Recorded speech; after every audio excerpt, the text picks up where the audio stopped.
এখন আমরা যেখানে বসে আছি সেটা হলো রানাঘাটের নিত্যজ্যোতি। সেখানে আজকে এসেছি সোহাগকে ডাক্তার দেখাতে। অনেকক্ষণ সময় ধরে বসে আছি, ডাক্তারবাবু এখনও আসেনি।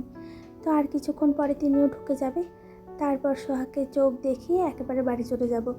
তবে এখানে এসে এই যে বেতের মোড়ার যে সেটগুলো দেখতে পাচ্ছি, অসম্ভব সুন্দর। জানেন, আমি এর আগে কখনো এরকম দেখিনি।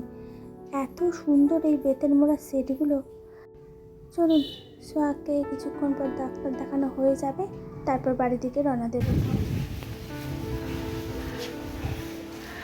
ঝড়ে আম পড়েছে, বাপরে! দাঁড়ো দাঁড়ো, দেখে দেখে কি সুন্দর। এই কালারটা দেখো, হাতের এই কালারটা দারুণ সুন্দর, দারুণ। ওই যে সোহাগ এসেই দোল খেতে আরম্ভ করে দিয়েছে। আমরা তো বাড়িতে ছিলাম না, তো ঝড়ে তো আম সব পড়ে গেছে। আর এই যে ওর নাকি সিজন, অ্যালার্জি সিজন এলে এরকম হবে, কে জানে কবে কমবে। তবে ডাক্তার তো দেখাচ্ছি। সোহাগ, সোহাগ, দোল খেতে কেমন লাগছে?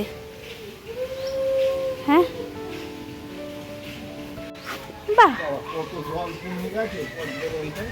বাহ বাহ বাহ বাহ বাহ বাহ বাহ বাহ। আজকে লোকনাথ বাবার পুজো, আমরা তো বাড়িতে ছিলাম না, ভগবানকেও আজকে কিছু দেওয়া হয়নি, যে ঠাকুরকে বাড়িতে পুজো দেব সেই রকম কিছুও না।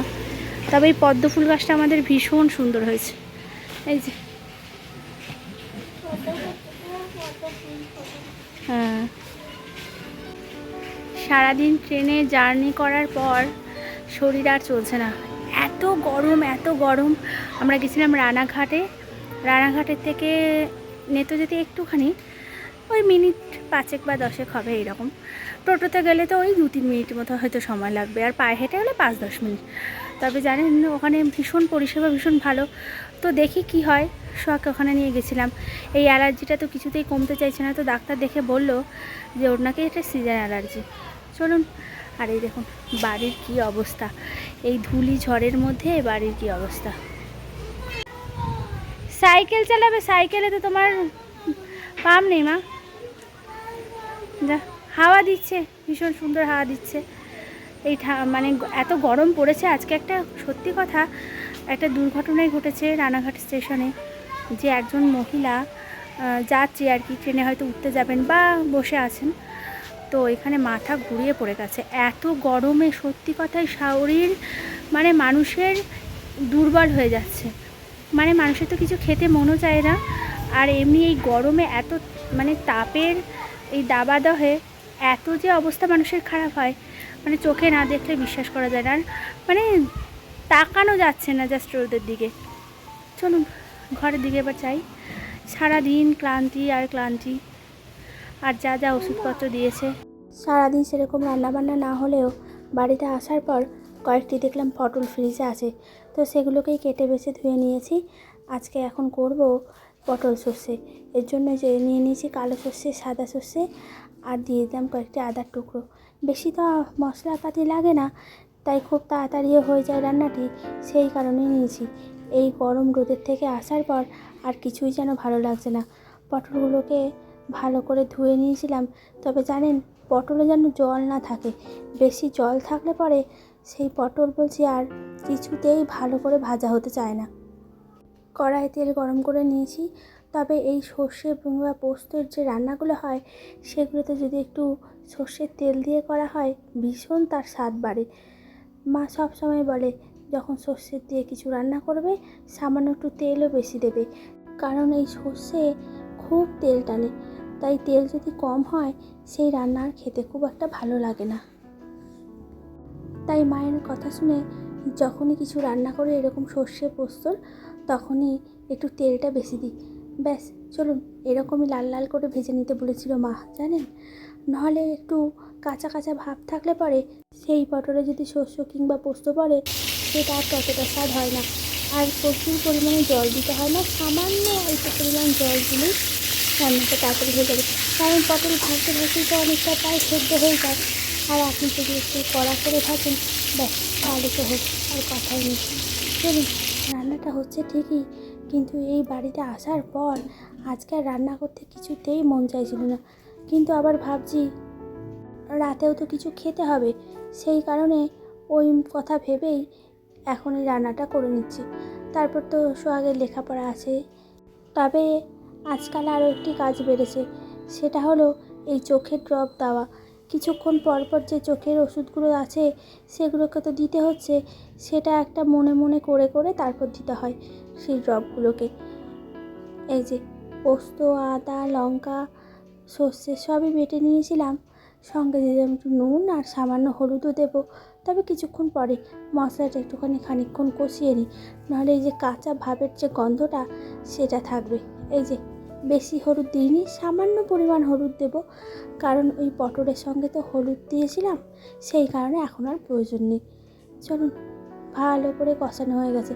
দেখেছেন কি সুন্দর সর্ষে থেকে তেল বেরিয়ে এসেছে, বেশ ভালো একটা গন্ধও বেরোচ্ছে। চলুন এবার এক এক করে পটলগুলোকে দিয়ে দিই। আজকে যেখানে সোহাগকে নিয়ে ডাক্তারের কাছে গেছিলাম, আমাদের বাড়ি থেকে তো খুব একটা দূরত্ব নয়, সেটা দেখলেন, রানাঘাট। তো সেইখানে এত ভালো পরিষেবা, এবার আমার মেয়ের সারলেই হয় জানেন। চলুন চটপট এই রান্নাটা হয়ে গেলে একটু স্বস্তির নিঃশ্বাস ফেলবো। তবে আজকে রান্না করেছিলাম উচ্ছে আলু, সেটা সকালে করে গেছিলাম, সেটা দিয়েই ভাত খেয়ে গেছিলাম। তো এখন আর একটা কিছু করে নিলেই হবে। এই যে গরম ভাত আর সর্ষে পটল, ব্যাস, আর কিছু আর লাগবে না।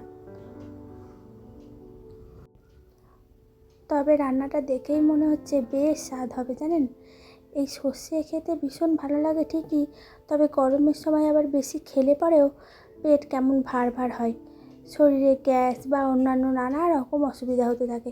মানুষের জীবনে সমস্যার শেষ নেই। তবে এই সর্ষে পটল হলে পরে বলছি বাড়িতে আর কোনো কিছুই করা লাগবে না, এক থালা ভাত অনায়াসে এই পটল সর্ষে দিয়ে খাওয়া হয়ে যাবে। জলটা একটু কষে আসুক, তারপর সামান্য একটু চিনি দিয়ে নামিয়ে নেব। তবে আরও 2 মিনিট ভাবছি রাখবো, যাতে এই চিনিগুলো গলে যায়, নাহলে এখনই যদি গ্যাসটা বন্ধ করে দিই হয়তো চিনিগুলো আর গলবেই না। তবে জানেন এই গরমে মানুষ হয়তো প্রায় গলেই চলেছে। চলুন এবার ভাত দুটো নিয়ে নিই, গরম গরম ভাত, পটল সর্ষে, এই আলু উচ্ছে, আর সঙ্গে নিয়েছি 2-1টি শশা। ব্যাস, এখন এ পর্যন্তই খাওয়া দাওয়া চলুক, আজকের মতো এটাই শেষ হোক, আর কিছুই প্রয়োজন নেই। চলুন দেখি, সোহাগ বারবার করে বলছে বাইরে নাকি হনুমান এসেছে। কি করছিস? ওরে বাবা, হনুমান তো লাফিয়ে লাফিয়ে যাচ্ছে। হ্যাঁ, হনুমান তো লাফিয়ে লাফিয়ে যাচ্ছে। ওরে বাপ রে বাপ। চলুন তাহলে ভিডিওটি আজ এখানেই শেষ করলাম। ব্লগটি কেমন লাগলো একটিবার কমেন্ট করে জানাবেন। আর এই অ্যালার্জি থেকে কি করে মুক্তি পাওয়া যায় যদি আপনারা কেউ জানেন একটিবার কমেন্ট করে জানাবেন। চলুন তবে আজ আসি, সকলে ভালো থাকবেন, সুস্থ থাকবেন। চলুন।